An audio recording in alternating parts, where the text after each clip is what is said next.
When I first dreamed up this show, I wanted to have conversations that demonstrated just how elastic the idea of reclaiming can be.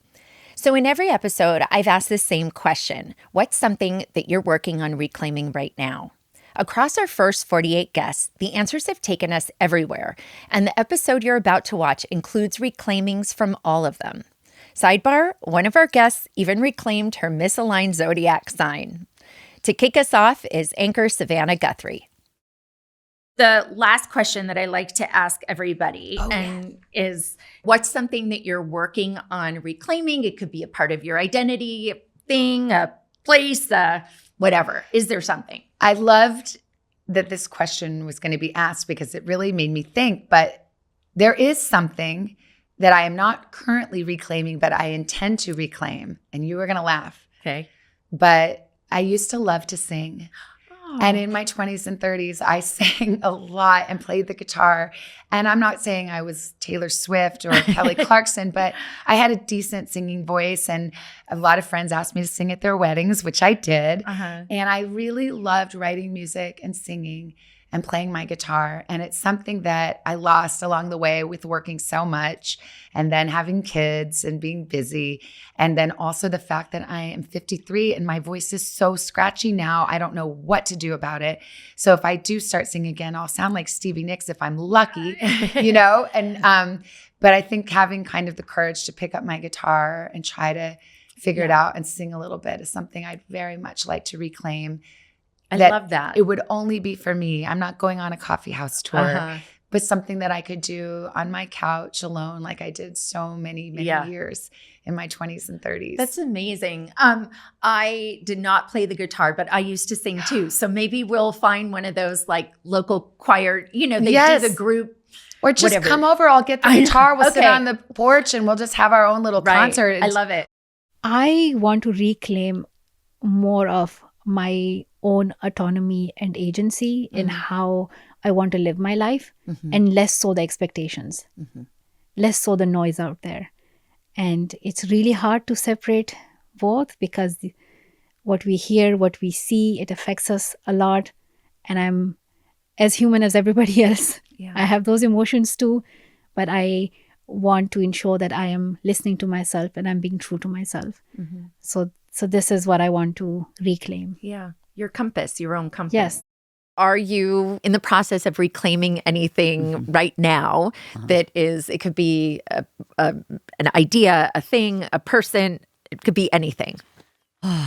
You know me, that's like a tangent. So let me try to whittle it. Girl, I am here for your tangents. I'm the queen of, or give me a voice memo. Yeah. Oh, wow. Yeah. I come in with like the 4-minute, 40-second. Oh, like that's short for me. Yeah. Okay. So am I reclaiming anything at this moment? You know, this album for me, this is not in any way a retirement or a goodbye, but it is the last lap. I call it the last lap around the sun in this particular way. This album is my newborn and it's keeping me up all night and it's exhausting. And I am really grateful for this record. It's worth it for me to put this much into this creation because, by the way, I've been working on this album for 2 years. I've already put so much that this last little stretch, the album is beautiful, has its own legs now. I can set it free to become someone else's baby. Yeah.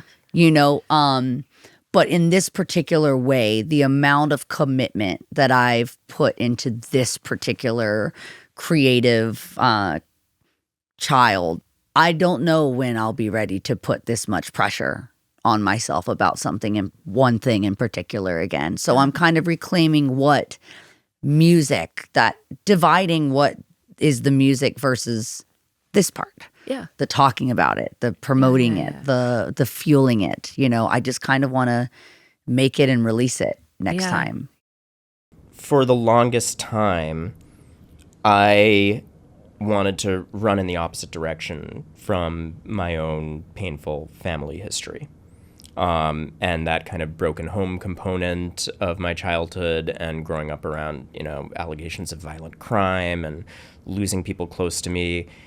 it's the last thing you want to relive. But in the end, in the same way that I've found that my sources are better off when they confront the hard thing and speak out about it, and in the same way I've found that my own work benefits when I'm not running from anything, when I actually choose to harness that as a strength that helps me understand complicated issues. I would encourage everyone out there who has something like that in their past to like look at it and not do the thing we see in Not a Very Good Murderer of burying it and refusing to ever look at it. Yeah. Because it can be like a hidden power. Yes. If you do that tough work of going towards it instead of away. So the last question I ask my guests is if there's anything that you're currently, I mean, I feel like we've talked about it this whole time, but if there's anything that you're currently working on reclaiming, and that could be, you know, an aspect of your identity or a place or anything. I think for me, I want to be able to confidently drive my child. And, you know, it's LA, so it could be anything from a police chase to just standard traffic to, you know, all sorts of people that you see, you know, at a stoplight. Right. I want to be able to confidently drive my child alone. Yeah. Sounds basic, but No. it's so that's terrifying. I don't do it. I don't do mean, it. It has to be like desperate situation. Yeah, finding that sort of center and that sense of calm and peace, and that makes sense. So the question I ask everybody at the end is if there's anything you're working on reclaiming in like a very elastic definition, and you could also just perform the jackal for us. I would give you a pass on answering the question. I don't know if I could remember those words anymore. I knew them for so long, but that was so much fun. The jackal.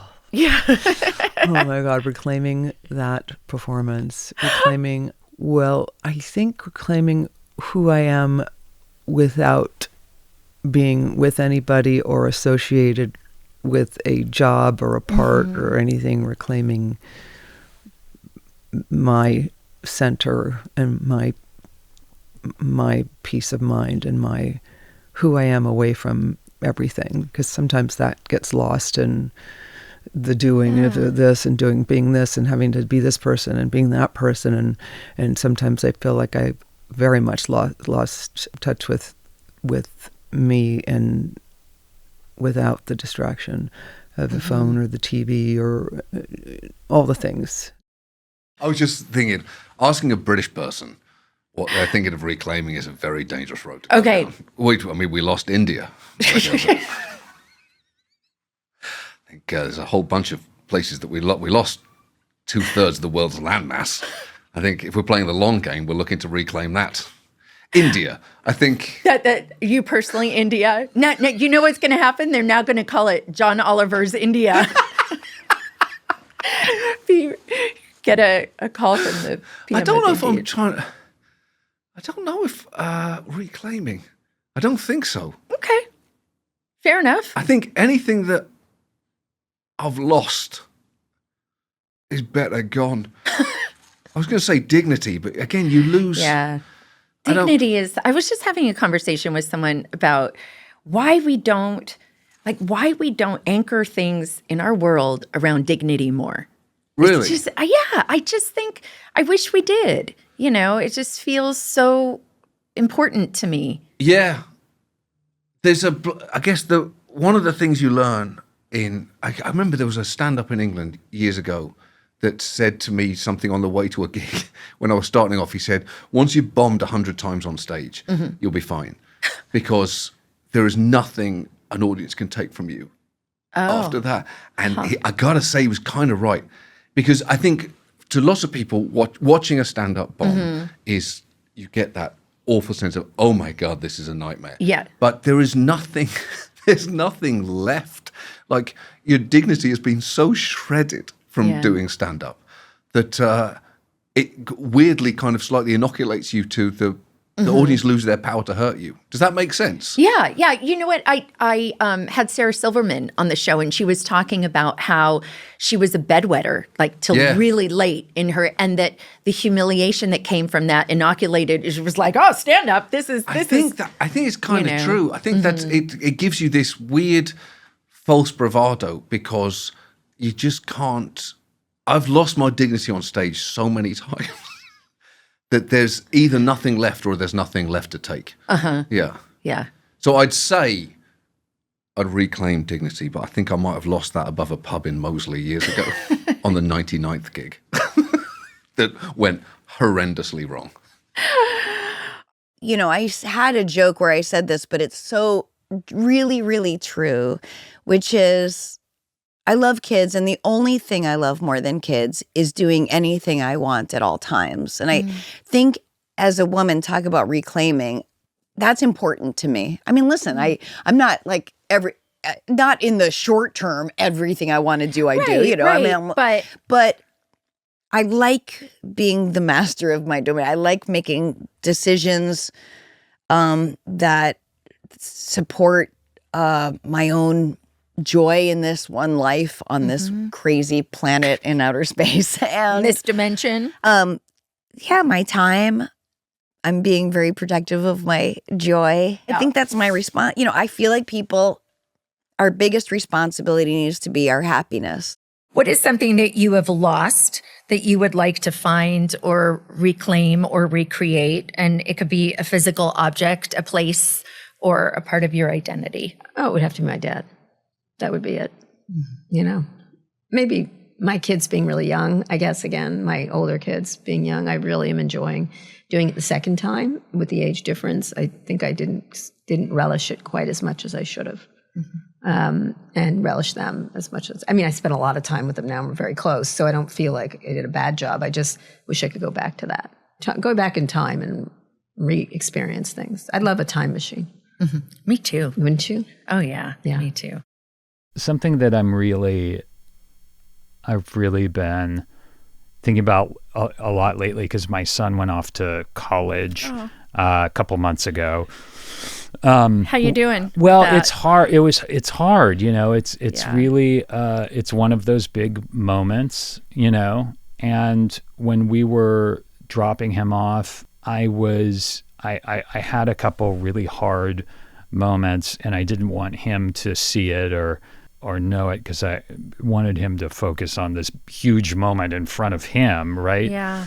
And it all kind of cycles through. You start seeing from baby up to saying goodbye at the dorm room, it really starts flashing through like a slideshow in your mind. Oh my and gosh. It happened for me as we were like trying to find a parking space to carry the last load up. So I think that part of that for me is, as a parent, you're always thinking about the mistakes you made and the things you should have done better. But for me, it's also seeing the evidence of it, and that there's this great person out in the world now, both my son and my daughter, who's a junior in high school and going to be doing the same thing before we know it. Because, you know, as a actor, you're gone for months at a time, and that's the thing I always feel the most guilty about. But either way, these two ended up these great people who are going out in the world. So I guess the thing I would reclaim is me, my, you know, guilt about being gone for chunks of time and not being the dad who was always home, particularly in the last few years.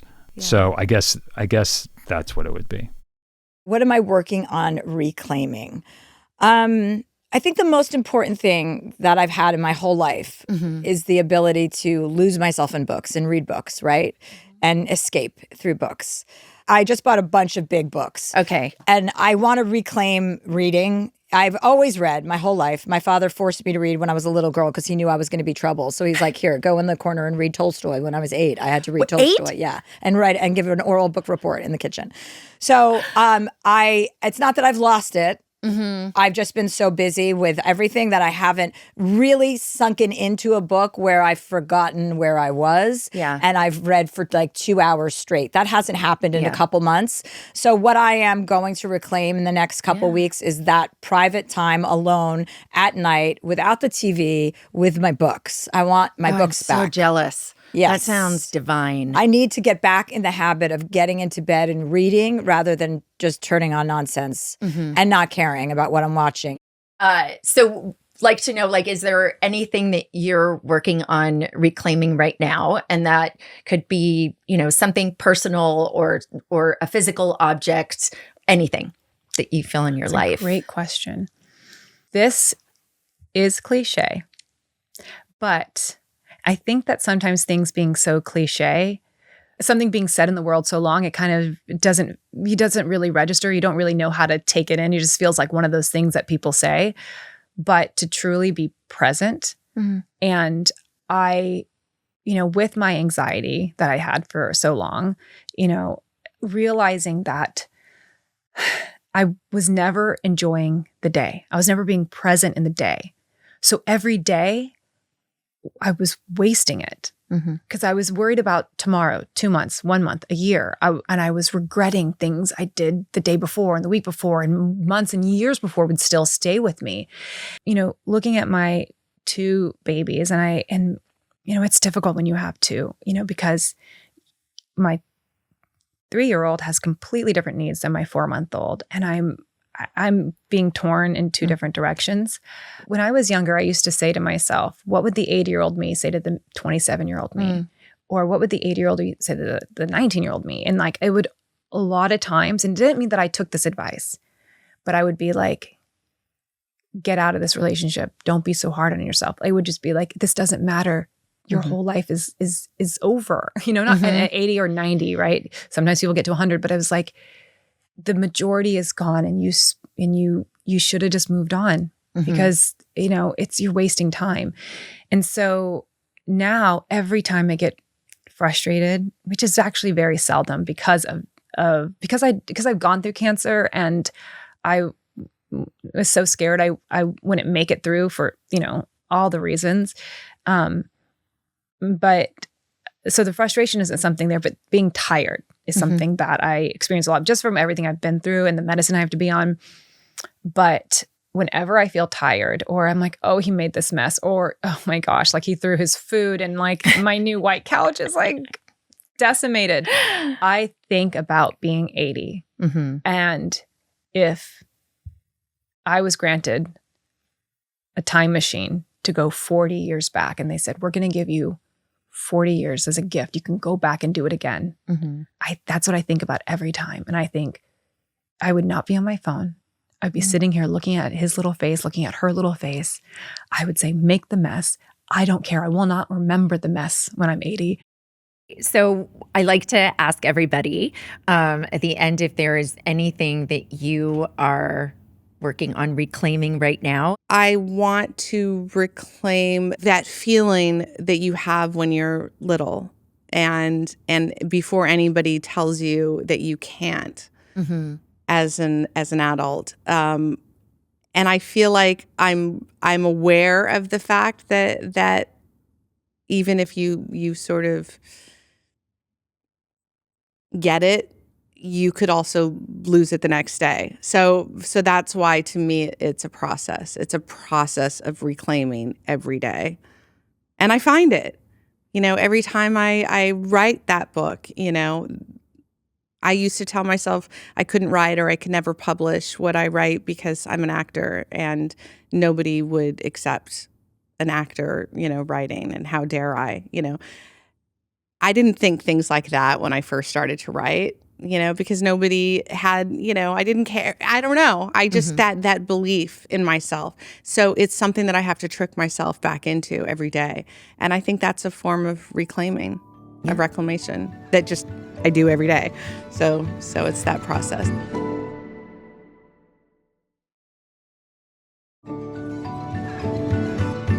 Reclaiming, I mean, this book is a reclamation. When Christina and I posted on Instagram that became this book, which was in 2023 after she got fired, and the Instagram said, all the cool girls get fired.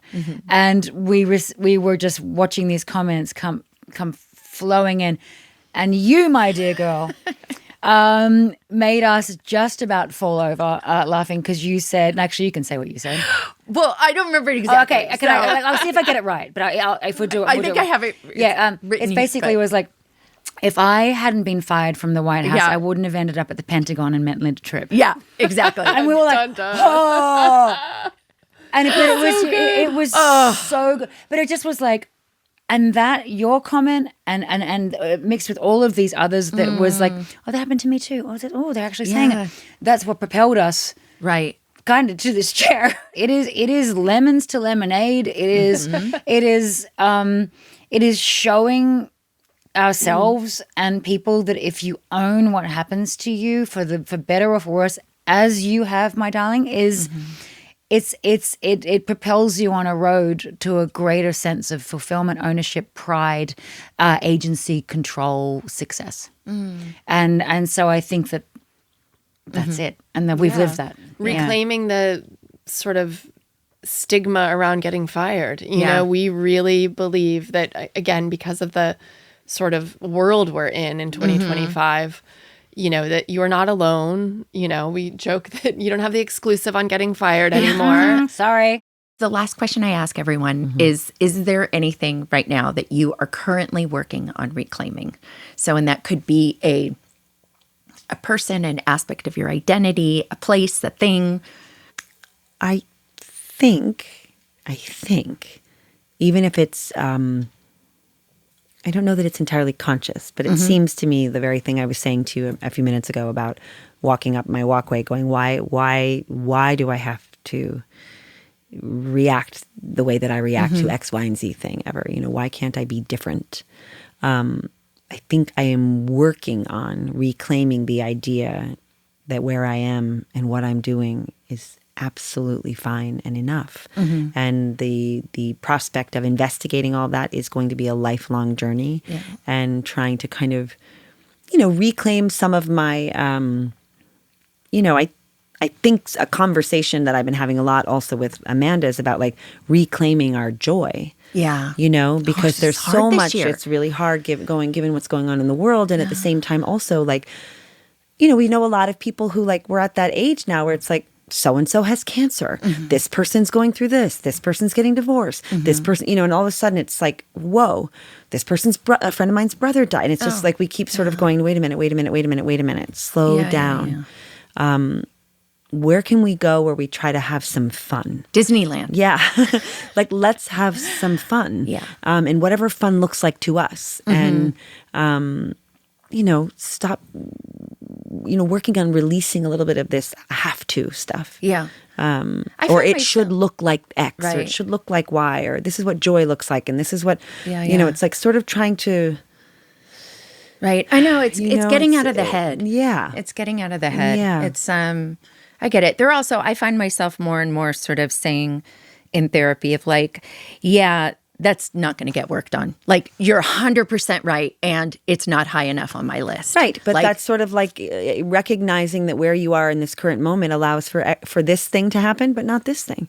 You know, and creating space for a little bit of air around this. Doing this kind of self-work, I feel, whether you're asking yourself questions or the self-reflection or whatever it is exhausting. It's exhausting. It's tiring. Yeah. It's also fortifying and all the other things too, but it's hard. Yeah. It's hard to look in the mirror and really deal with yourself sometimes. Oh, yeah. You know? Oh, fuck yeah. It's hard.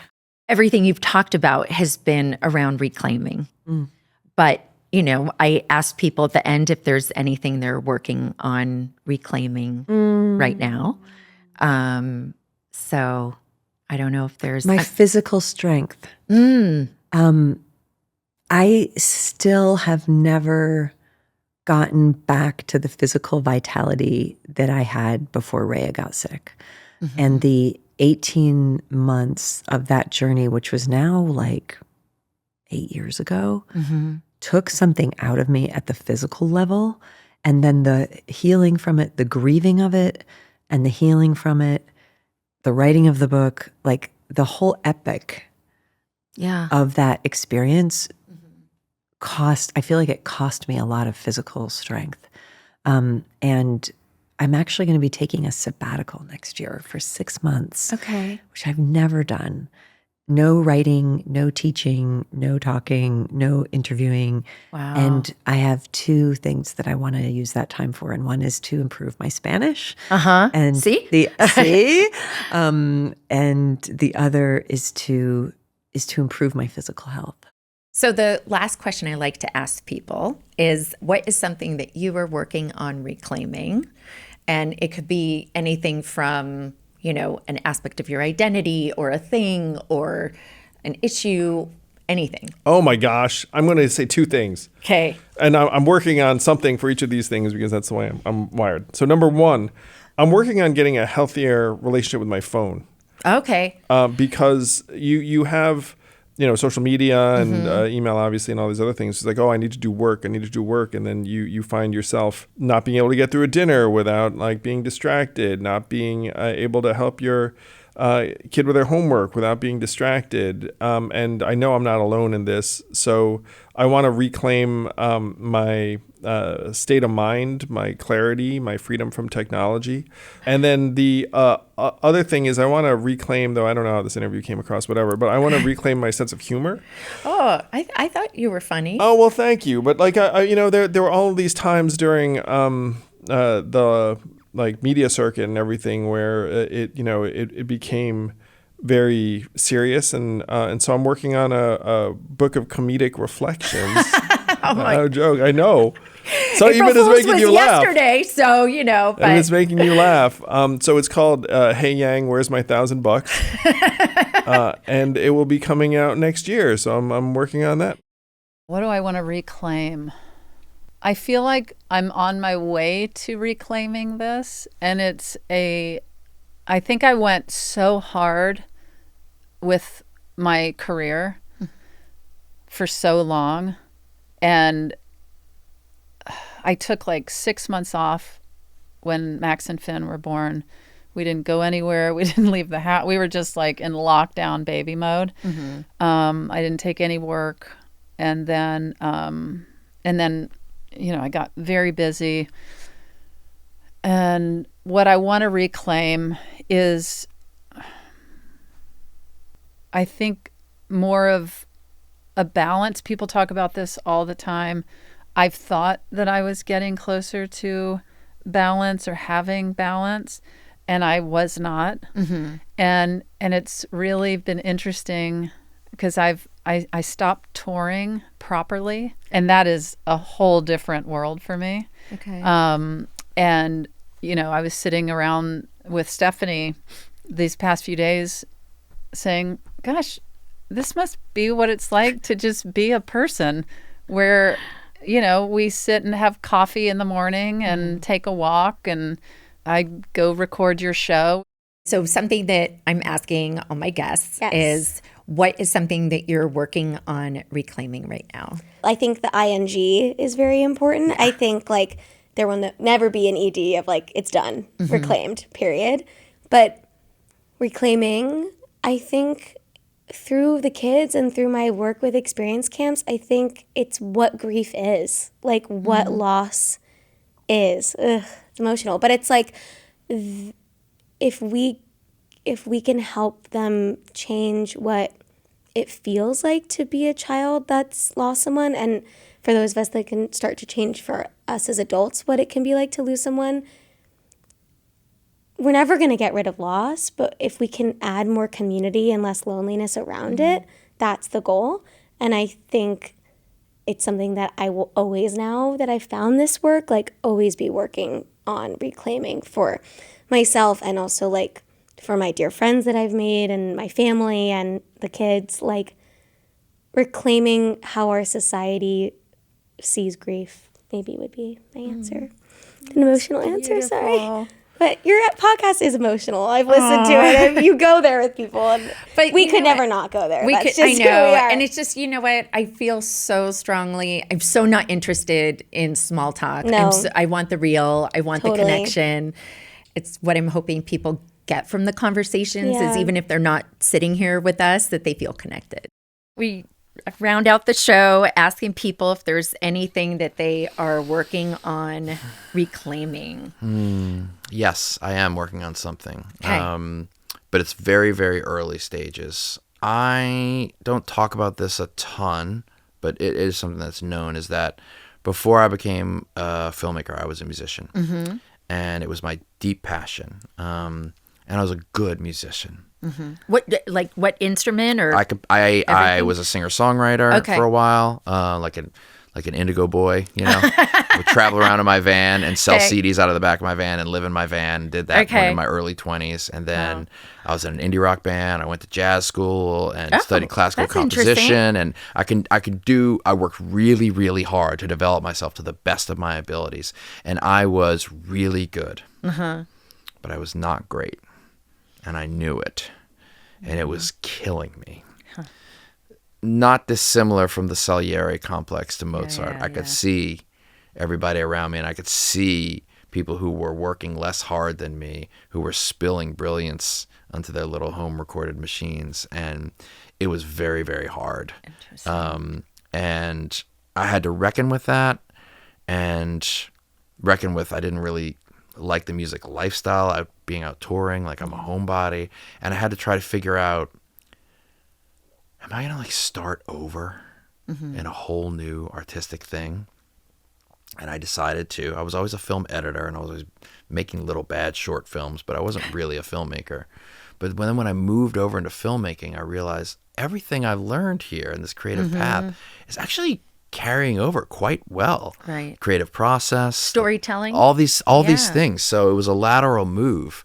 But what I do need to reclaim is this ghost of a musician who lives inside of me. And everybody who knows me well will know that a good 4 to 5 times a year, a song will come on or something, and I will start sobbing uncontrollably. Wow. That is connecting to someone in me that I left behind, and it was smart because it was destroying me, but I need to figure out how to live with him and make him a part of my life in a way that doesn't overtake me. And I don't even know what that looks like. And I've tried different versions of that, I just play music in my office, or sometimes I write songs and record them, but it's not quite that. So I have a journey to reconcile that person, and I don't know what it's going to be. So I could sit and talk to you for hours, but the last question that I always ask everybody is if there's something you are currently working on reclaiming in a very elastic sense. Okay, without thinking too hard, the first thing that comes to mind is I'm really working on reclaiming the present. Not living in the future the future or the past, and really embracing the in-between, the unknown, and the radical act of finding my joy now. I feel like we're conditioned to go, when I get that, I'll be so happy. Or when I find that relationship, or when I can save up and buy that house, or when I can get this job promotion, or when I can get pregnant or build a family. We're conditioned to go, let me postpone my joy. Yeah. I don't actually have the right to experience joy right now because things are challenging. And I'm really, really working on going, I'm aware of the challenges. Yeah, I'm aware that the world feels like it's going down and burning in a trash can right now. And how radical would it be for me to actually find joy now? And it can be in the bite of a really juicy peach, or planting a garden, or playing the piano. Whatever that is, a bath, whatever that is, giving yourself the approval to go, I'm not going to postpone my joy, and I'm not going to put my life on hold. I love that. Everything's not perfect. I am working on holding my center, on reclaiming what I know to be true and letting anyone else's projections, opinions, alternative facts exist in a separate circle. Like I'm working on really reclaiming my core and not letting it be infiltrated by other things, which is a practice for me as an activist, because I watch our democracy being, hacksawed and sold for parts. And I have to work on that because it is a calling in my life, and I have to figure out how to keep it, if your life is a house and this sort of core I'm talking about is like the bedroom, where you're meant to sleep, you can't let your work into your sleeping space. And so I'm trying to keep the activism at the kitchen table and keep my room quiet for me. The question I ask everybody at the end of our chat is if there's anything you're working on reclaiming right now, and it could be a thing or... Well, for me, it's an easy answer. Oh, great. Good. Make it easy for me. I am reclaiming our video game series in the form of 3 and 4 remaster. Oh my gosh. Yeah, that news just broke. Okay. So, very cool. Very excited.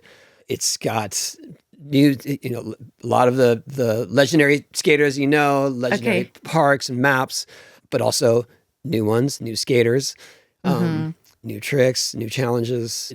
I'm so excited. I can't believe we've kept it under wraps as long as we have. That's because so cool. It's in terms of fans of the series, it's been really hard to keep them at bay. And they had basically given up on 3 and 4 being remastered. Okay. I mean, we're 25 years after the fact. So oh my gosh. It's so exciting. The last question I ask everybody is, what is something that you're wanting to reclaim right now? And the answer could be anything, a part of your identity, an emotion, a place, a thing. I want to reclaim my peace of mind, that in all the noise and in everything, I lost a little bit of my, like, it's okay. It's okay. You know what? You're fine. You're a good person. You have good people in your life. Like, don't be so hard on yourself. Don't be so hard. And when I was much younger, I had this buoyancy to me. And there was a chunk of time that I got really, really serious. And I needed to be, because things were not great. Things were happening that were sad and health-wise, and parents and loss and a bunch of stuff. And my light kind of got a little dimmed because I got a bit beaten down. And then I was still famous. So then I was angry about being famous because I didn't have any freedom. So there was this 10, 15 years of just angst.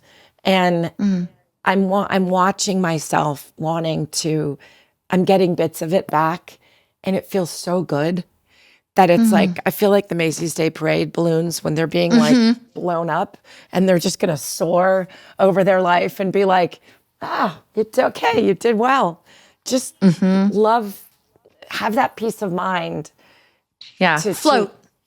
Kind of to float. And feel full and feel light, Yeah, that's really beautiful. I'm going to say my time. Yeah, even back to the not posting on social media. Or I feel like I am so quick to just give my time away. And I'm working on saying no more. And I do have a people pleaser thing that I'm really trying to work on. And I just want to be way more intentional on the things I do, and not be driven by this fear of but I have to make money now. And I have to, it's you can relax. There will be more opportunities down the line. Just to be just a little more conscious of what I'm spending my time on, who I'm spending my time with, and just making sure that there is a good balance and that it's not all work, work, work. I thought about this on my way over. Yes. And I was like, I want to reclaim my body. And I was like, no, I don't need to. I like my body. I have a very good relationship with it. So I'm going to reclaim my health. So I have type 2 diabetes, and I had high blood pressure and high cholesterol and stuff, and a little touch of sleep apnea. And I've just been working really hard on figuring out how to not have those things anymore. And I'm on Manjaro.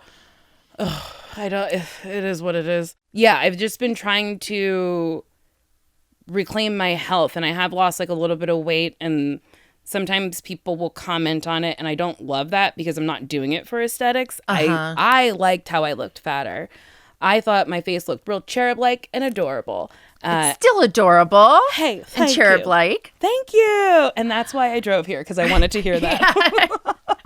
But like my butt was bigger, and I just like, I felt more confident at that size. I feel less confident smaller, but like my numbers are better. So I'm like, well, that's what's important. I would like to live for as long as I'm supposed to, and I don't want the things wrong with my body to make my life harder. Right. And it sucks, and I don't like it, but I'm reclaiming my health. Atta girl. Atta girl. I think in my life I've often been like a leaf being blown around in different directions and landing and being at the mercy of so many things. And getting some, I know it's going to sound weird, but getting some agency back to really value my own choices and going, I'm not going to do that. And working out what is a drain and what is a tap. And there will always be things that empty you that are important you do anyway. You know, listen to people when it's difficult. But to remember that you must make choices that are also good for you, that fill you, that give you back. I am always on a mission to reclaim my inner child. I really decided or realized that it was a part of myself that I want to keep forever and always reintroduce to myself when my little sister was born and I was 15. And like watching her grow up at an age where I was, you know, just old enough to realize that that's a baby. And I had fear I'd never had like a motherly instinct for a child before, obviously. And watching her like experience Christmas for the first time or like events or losing her first tooth or whatever, when I had been at an age where I was so over that, I was like getting over those things, and Christmas was like less magical to me. And seeing how magic life was to her really inspired me through life, through acting, being so inspired by her unself-consciousness and like trust for people, which I've had a hard time with. So I think, just reclaiming that part of myself and reminding myself to like tap into that as much as I can. One thing that I'm reclaiming is my sense of humor. Okay. So yeah, like what role has humor played for you? Well, I've always had a sense of humor, and I feel like again, one of the ways that I'm very lucky is that I automatically or intuitively sort of I see the absurd in the situation and I laugh about it. Like, you know, a great example of this is when I first came home from prison. You know, in prison you have like, you know, plastic cutlery, like you don't have anything that could remotely be used as a weapon. And one of the first things that my family did is we finally just like landed back at my aunt's house, is they pull out this big cake and they hand me a huge knife and they're like, cut the cake. And I'm like, you sure about that?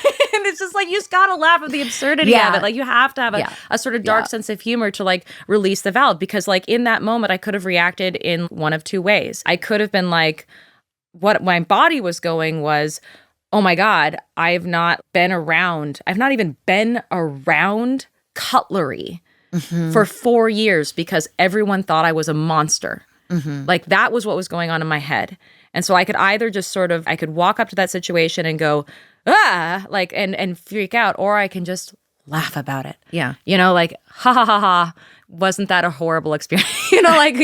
And so for me, one of the things that I love is, and I truly believe is like tragedy plus time equals comedy. Mm-hmm. And I've recently did a 1 hour comedy, stand-up thing that I did in a local theater, in Washington State. And I want to continue doing that because I really like embrace, I've discovered that I feel really comfortable performing. And I think maybe that's in part because I've been put on the spot. Like I had the spotlight put on me and I've had to stand up for myself and defend myself and articulate myself. And I've learned how to do that now. Like I didn't know how to do that before. I learned how to do that now. And now I can sort of use some of that experience towards more different kinds of storytelling, which I really love. The first thing that comes to me is I would like to reclaim my own ability to define success for myself and not, again, it's self-perception, like not jump into the eyes of other people, most of whom I don't know, and say like, oh, this is what I must look like or what my career must look like.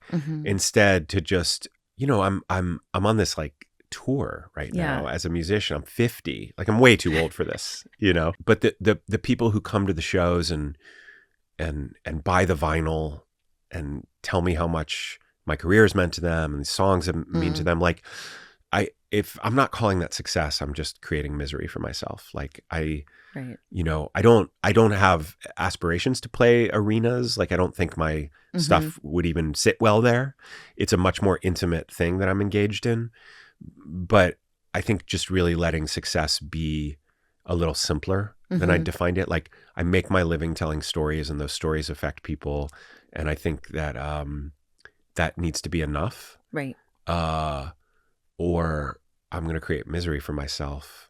So I'd like to ask everybody at the end of the chat, if they are kind of working on reclaiming anything, something personal or a physical object. If there's anything you're looking at reclaiming right now. I think I'm really trying to reclaim like a childlike wonder all the time. Like I want to be so like not jaded about things. I don't want to be cynical about things. I want to actually have like innocence and wonder again about whatever it is. I think when I was really young, there was like so much wonder that I've lost over time, and I'd like to get that back.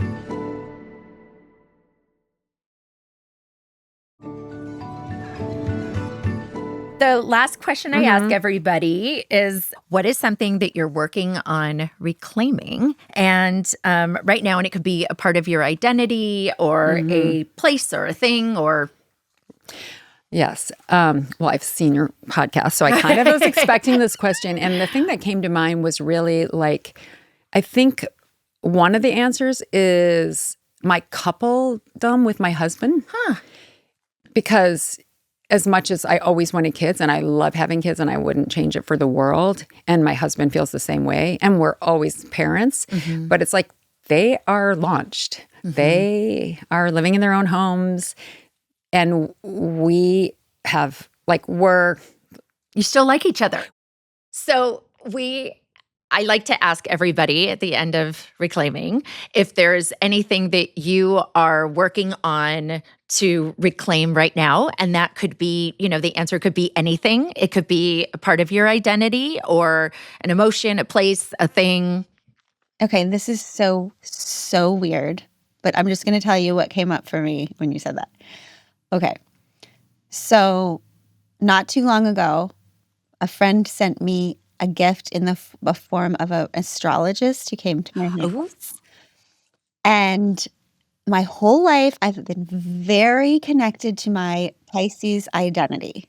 Okay? It's like, no matter what went wrong, I was like, well, I'm a Pisces. I can't possibly check my email. I can't possibly call you back. I can't do taxes. I'm a Pisces. Like, it was very important. I used Pisces as like, okay. This freaking astrologist comes and tells me I'm going to tell you something that might be a little jarring, and that is because you were born at 5:21 on March 25th, not a Pisces. You're an Aries. Oh my gosh. Monica. I mean, I'm just like, I'm an astrology person, so I understand the life quake that is of, yeah. I thought I was straight. I'm queer. I thought I was a Christian. I'm anorexic. I thought, like, if somebody tells me I'm a Republican, I'm done here. Anyway, it was a tough one for me. And so I think I am trying to reclaim whatever the hell this Aries part of me. Listen, I'm always trying to reclaim time because even things I love claim more and more time. And yet all I want to do is give my time to my children and my wife. And I know I need to be doing those things so my kids can see, like, wow, you can build a world by just imagining it. And I want them to see working hard is a beautiful thing, and that it's not, when I leave them, they're like, don't go. And I'll say to them, I love where I'm going. And I want you to find wherever you're going to head, like, love what you're doing. Because it will take away time from sometimes your children and people that you really, really love. So I want to find that balance. I don't know if I found it exactly yet, but every day I see those kids and they're growing every day. It's like, how do I do what I can do, but also claim as much time with them before they don't want to claim time with me anymore? You know, I don't think I know anybody who wears more hats than you do of all the things you do and all you've accomplished. It's such a long list. I have to read it. Okay. And so I'm just like, because it's amazing, all the different ways. I've learned so much from you around reclaiming from so many of your experiences, and I'm in awe, you know? So you are Victoria Jackson, a makeup mogul, co-owner of the bookstore Godmothers, author of 5 books, including We All Worry Now What, co-founder of a foundation to support families with the rare disease NMO, neuromyelitis. Did I say that right? Neuromyelitis optica. You certainly did. Thank you. Have gotten 3 drugs through the FDA approval process, which is unbelievably difficult. And you did so by getting the drug companies to work together, which is unheard of. Right. There's more. You've been inducted into the Women's Hall of Fame, and by Gloria Steinem, no less. Met and were honored by the late Pope. Are a devoted daughter, grandma, mom, wife, friend. I don't know if I missed anything. Oh, no, that's pretty good. Yeah. I'm already tired. So I'm working on reclaiming something that I haven't had. Okay. Joy.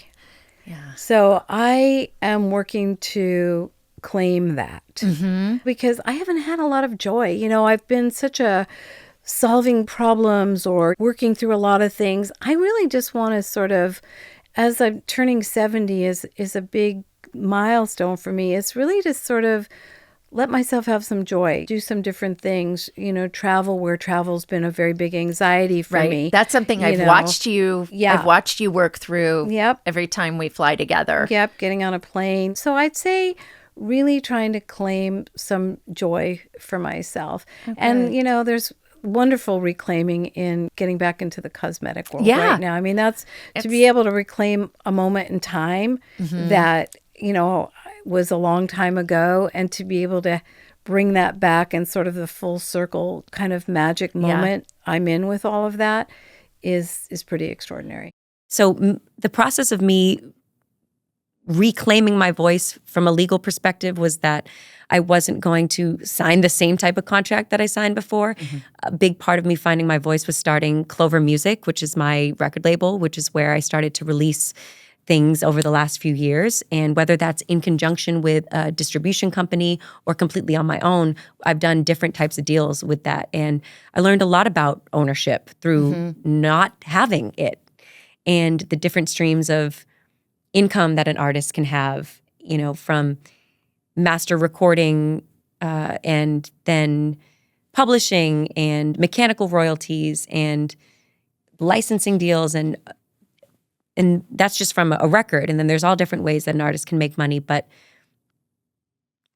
starting so young and not having any background or experience from it, and then feeling, by the time I like kind of woke up to everything, I also felt embarrassed that I didn't know. So then I didn't want to ask questions. And so I'm still learning so much. And it's like trial by fire. So the process of me reclaiming my voice is I'm still having an everyday new relationship with my voice and trying to get back to when it was fun and play. And it wasn't about a result, it was an exploration. And I am just able to have fun with it now. Everything felt like so life or death for such a long time. And I'm not doing fucking brain surgery. God, like, hopefully no one's gonna die because of me. You know what I'm saying? Like, I'm like, why am I making this so intense? I just want to have a good time, and I want other people to have joy and pleasure. And that's how I want to do the next 10 years. Yeah. God willing. So the last question I ask everybody, what is something that you are working on reclaiming right now? And it could be a part of your identity or a thing or a place. I feel like I was sort of prepared for this. Okay, good. A little bit. Yeah, no. I feel like, and this sounds super... I don't want to, this seems like so egotistical. I really sort of lost for a long time, like why I like doing the thing that I do and why it made me happy. And I feel like I had a moment a few years ago where I was like, do I still like being an actor? Does it bring me any joy to do this? And I've sacrificed so much to have this career and have this life. And it sort of put me into a little bit of a spiral for a while. But I think the answer that I came to was, I do really love doing this, and it brings me great joy to get to perform in front of people. And I shouldn't be embarrassed by it. No. And I shouldn't apologize for it. And I should just go back to like the sort of teenage version of myself that like just wanted to do that because it was really fun and made me happy. So I think that's what I'm trying to reclaim is a level of joy. It's just in your simple work. of just saying like, I like what I get to do, and I can stop apologizing about that. Well, I think sometimes in our culture that it's sort of like it can be hard to sort of just go, everything's great. Like really, that it's sort of, I'm really happy with my relationship is super easy and smooth, and that there's sort of a that you kind of get. That's a good point. It's okay to be like, things are good. Yeah. I feel, I mean, I think the Jew in me is like, touch wood. No, I know, same thing. Metal, but yes, I think all of my ancestors would be like, what? But I think it is, I think there are moments where it's okay to say, maybe not to everybody, but to say to some, like, I'm happy right now. I think I feel empowered in being exactly who I am. And I have the desire to find joy and happiness and peace. And I have patience and compassion for when I don't. And I think that's something that I definitely had to learn, rather than sort of shame. You can't shame yourself out of being depressed. Yeah. Or unfortunately. Or unhappy. Right? Otherwise, we'd all be happy. I think there's just been an acceptance of it, and also surrounding myself with people who accept it as well is such a huge thing. I'm so thankful. I could talk about my partner until the end of time, Jack, but that and my family has always, my mother has always been so deeply accepting of my brain and my mental state. And I'm so lucky that I have her. And then I'm so lucky that I have a partner who's deeply compassionate and empathetic for my experience as well. And I think like building that community around me has made such a vast difference in just how I view myself. And I don't view myself as sort of a problem to be solved anymore. It's more of just a work in progress. Yeah. Yeah, that's really beautiful. Our last question that we ask everybody on the show is, what is something you're wanting to reclaim right now? And the answer could be anything, a part of your identity, an emotion, a place, a thing. I don't know if there's something beyond you reclaiming yourself every day. That's a fucking good reclaiming, Tarana. That's a good reclamation, baby. I do. I try to reclaim myself every day. And it's a lot of me, and sometimes it's different parts of me. I have to sometimes reclaim my heart. I sometimes have to reclaim my brain. There's a different part of me that I have to decide every day, my whole self. But it is the part of what happens when you experience extreme trauma is you get broken up in a particular kind of way. And the truth that people don't like to say that, like, you're not broken. No, I'm not broken. Mm-hmm. Because I've worked really hard to pull myself back together, and I'm not the same, and I'm okay with not being the same. But the truth is, I have to fill in those gaps all the time, right. And it's okay as long as I get up and I keep going. But I am very conscious that is what my life is, and that's just the truth of it. Yeah. And I think we have to be honest about that truth. It's not a bad truth. There's a lot of joy in my life. Mm-hmm. There's a lot of joy. I laugh a lot. I live a lot. I love a lot. There's so much good in my life. Mm-hmm. And there are days when I can't get out of bed. There are days when I'm extremely sad. There are days when I feel really desperate and hopeless. And I balance that out with all this other goodness. That's just what's true. And I think that's true for a lot of people. This sort of final question that I'm asking guests is, what is something you have lost that you would like to find or reclaim? And it could be a physical object, a place, a part of your identity. I lost at a very young age the ability to love myself at whatever size and whatever development stage I was at. My father had contempt for my mother, who was quite overweight. My mother was always on a diet or overeating. And I, as I mentioned, got sent to my room whenever I had feelings that were unpleasant for my parents, and we didn't eat. If we got sent to our room, that was the English way. And I developed so many weird thoughts about myself as a woman because my father loved thin women, long, thin, buxom women. And when in the 50s and early 60s, before there was the women's movement, it was okay for men to comment on a girl's body. And I can remember being a little girl, Monica, being 7, I was really skinny, being 7 and 8, and people saying, "Don't you feed her?" to my mom, and my mom having to laugh and pretend it was funny because my natural body was so thin. Then I started developing at 13 and 14. I got really overweight, and I was never okay. I was either trying to get thinner or I was secretly binging.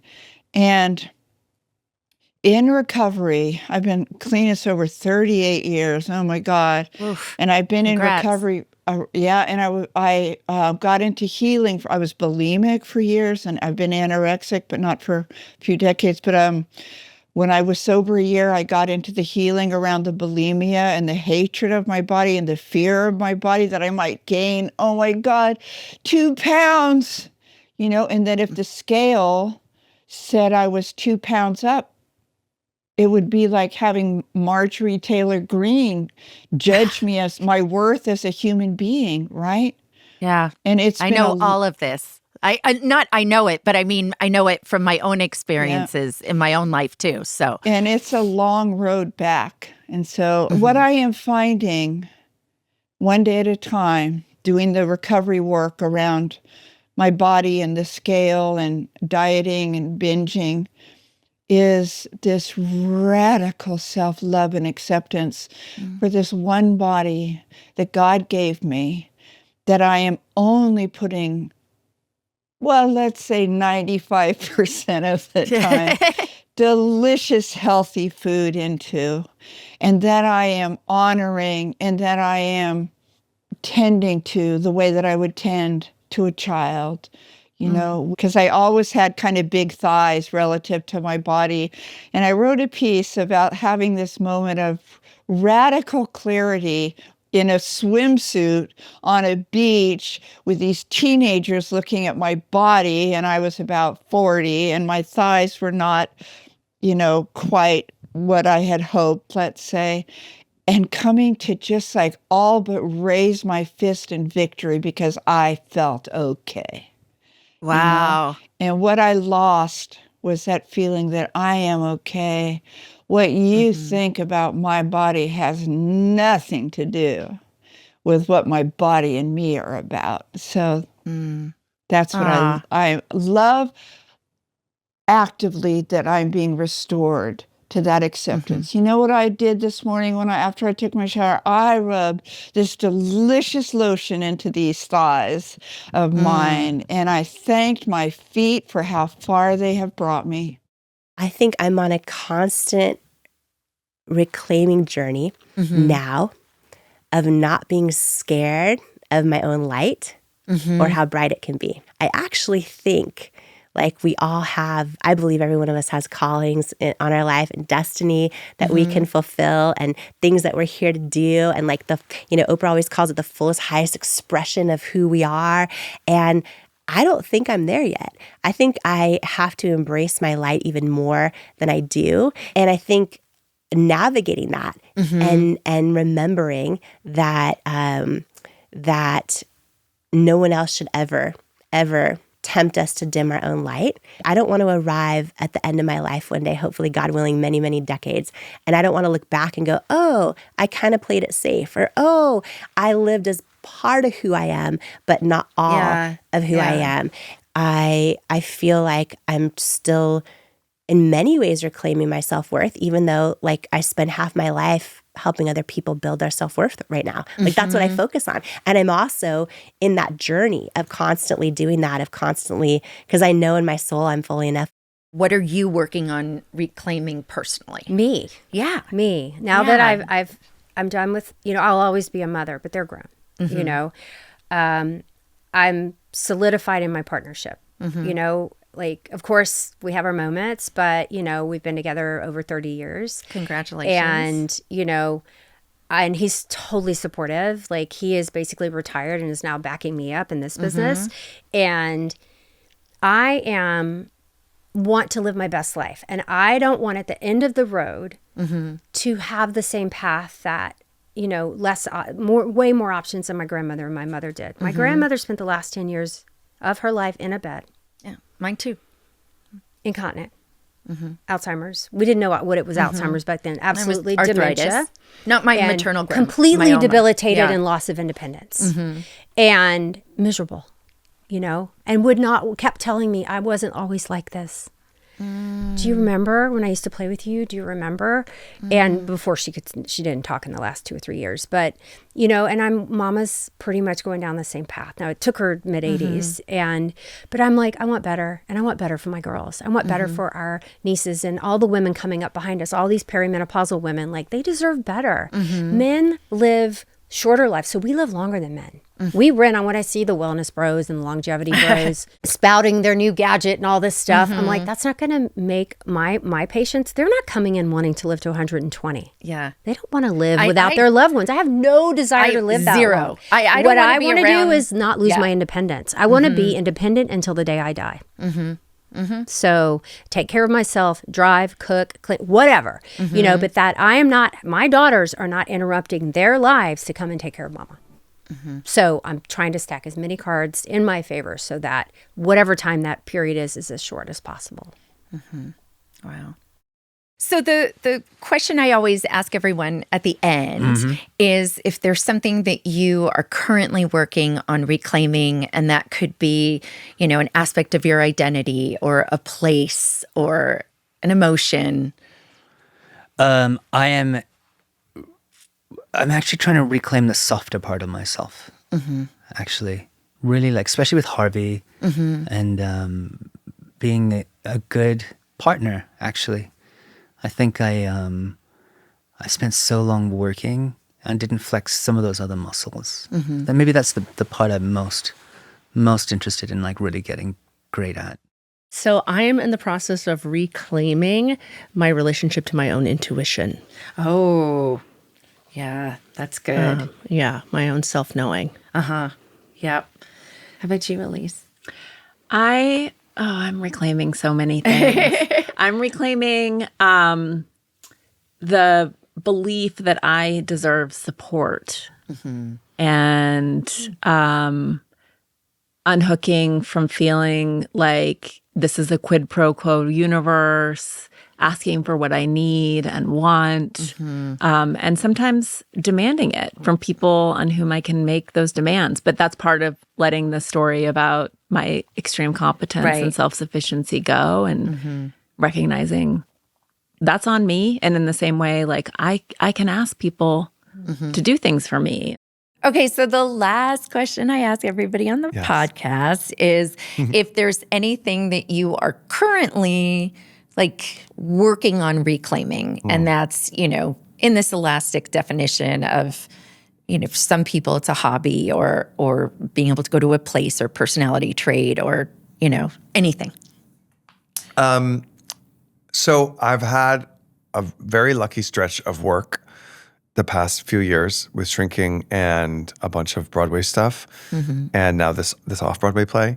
And it has really, really been nonstop. And I'm also like really, really remarkably tired from like the last I get that. 4 years. Yeah. And so the thing that I am, for the first time ever, really like clear about, because we're like dogs with food. We actors, we're always like, when's my next meal coming from? Right. And so we are always looking for the next job. And I am looking for the next job, sure, but I don't want it to be in 3 weeks. Right. I really want to reclaim like and find out what I'm like when I'm not working. I'm not a teacher. I'm nothing like that. But I do want to help the people that I work with and love and are close to me get to that next step. Yeah. That for me is, and I think that helps me reclaim whatever trauma I've had in my life by making, you know, not in a big way. I'm not a big picture kind of guy that way. I'm not a help the whole world. I wish I was. But if I can help my corner of it, tend my own garden, that I think is probably the closest I come to something that reclaiming something. Yeah. That's really beautiful. Yeah. Really interesting. Yeah. I really found tremendous joy. And again, I hate saying this kind of things because it sounds so phony. But I really have tremendous joy now in other people's joys that are around me. That's where I'm finding the most joy in my life. I've had a tremendous amount of success. I've had, you know, a lot of bestsellers and the TV shows, and I still want that, and I'm greedy and ambitious and all that. So that doesn't go away. But I want to take people with me on it. I don't want to be, when I write a novel, I'm winning Wimbledon. I'm the guy alone on the court. I am now preferring where I can take people with me and be the captain of a team. We can all celebrate together. And I love that. I am reclaiming freedom. And like freedom in every way. I'm not just talking about my voice. It's a big one. But I'm talking about to anything and everything that takes me away from myself. Freedom from the past, from the trauma, from the Twitter voices telling me I'm ugly, like from all the shit I've been carrying my entire life, the shit that just sticks with you, sticks on you, from all the people that are climbing, all the things. I'm cleaning fucking house and I want to experience real and true freedom. And I think I want to say thank you to you for having me, because my gosh, thank you for coming and trusting me. And well, you provided a really safe space, and I feel really safe and comfortable. So I want to say thank you. And I feel like when someone is a safe person, interviewer, they like should know that it's appreciated that they're safe. Thank you. Because as a survivor of things, I'm sure you know, but like the freedom to talk about what I can talk about. I appreciate you allowing me to feel safe while doing that. Right. It's really huge. It's healing. Yeah. And so every single day is healing a little something. So my intention is reclaiming freedom. Last but not least, from my first interview that I did for Reclaiming, it was with Alan Cumming. And we didn't have the question yet, so we chose a funny moment for you guys to enjoy. But it's kind of a sad indictment that you have to do a podcast in order to get a proper chat, isn't it? We need to make sure we have more. We should go on retreats, Monica, you and I. Oh, I'm down for Grant that. Schaefer can come. Yeah, exactly. Grant's allowed. Like, and Mary Darling. And Mary Darling. We can go to our house in the country. Yeah, exactly. The weekend. Or in our new house in Scotland. Yeah, you sent me photos. I'm very jealous. It's so beautiful. Yeah. I just love it so much. Oh, I love it's it beautiful. so much. I feel completely at peace. Whole. Yes. I feel whole. Sounds dirty. It's Only you. Like this lady in Edinburgh who has a bagel shop. She's from Montreal. She named a bagel after me, and it's called Bross. Her name's Lara Bross, and it's called Bross's Bagels. And her whole thing is fill your hole. That's her sort of motto of the bagel shop. And when she wanted to do a bagel named after me, she wanted to call it Coming in Your Hole. And I said no, we will not. And I called it the Wholesome Coming instead. I kind of flipped it. Yeah, I think that's better. Yeah. I don't have a bagel named after me. Yeah. Well, yet. Life is long. Yeah, I do not even want to encourage that. Actually, I know. Cut. That's an erase part of the. No, really. Thank you so much. It's for a this. total pleasure.